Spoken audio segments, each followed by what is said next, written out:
welcome back to another segment of Quick Accounting, the commercial break newscast that brings you accounting facts and fast.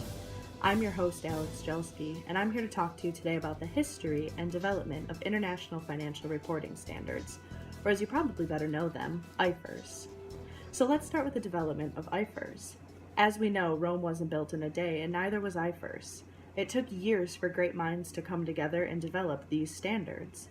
In fact, some of the earliest concepts of IFRS date back to 1985, when three big financial figures of the time, named Burchell, Clubb, and Hopwood, created the concept of an accounting constellation.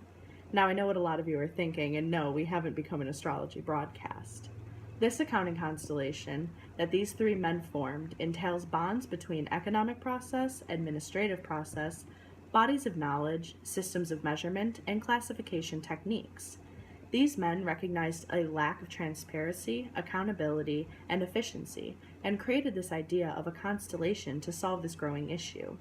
Lucky for these three guys, in 1971, the first Committee for Accounting Standards developed what would be the foundation of IFRS. This organization was known as the International Accounting Standards Board.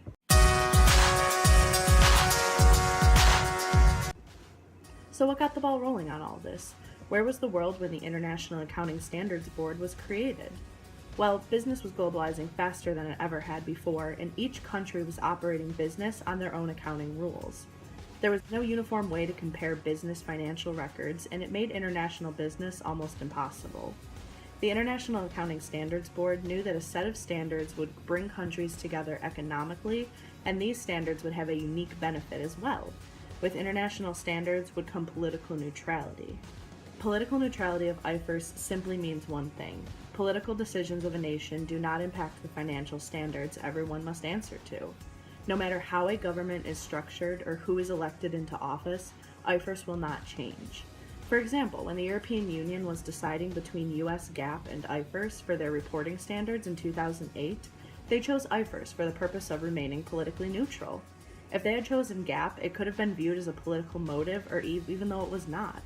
IFRS is politically neutral because no government official of any nation is involved in setting the standards.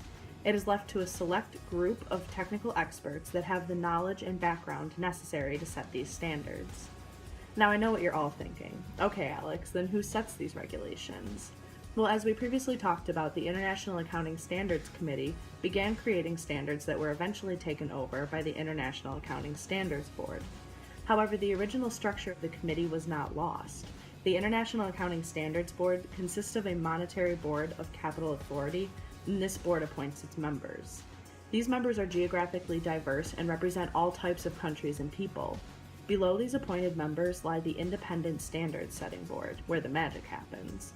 The creation of a standard does not lie in any one person's hands. It takes many minds and a lot of time to develop new standards for IFRS. In fact, the 5-step process on the development of an international standards can be seen here. As you can see, deciding on an issue to address, running it by all the members, sketching the new accounting standard, and encouraging political outreach, editing, and follow-up are all things that the International Accounting Standards Board does to help develop IFRS. So far, so good. There seems to be no problem with the system at all. However, many countries still have problems with the adoption of IFRS. This can be traced back to a lack of capital or even a lack of general knowledge among the country's accountants. However, the more widespread adoption of IFRS from economic superpowers have left countries with no choice. A nation's drive for competition and knowledge is what brings many countries to choose IFRS. Whether it be out of fear of falling behind or having a market that cannot be compared globally, more and more countries have been making the choice to implement IFRS into their economy.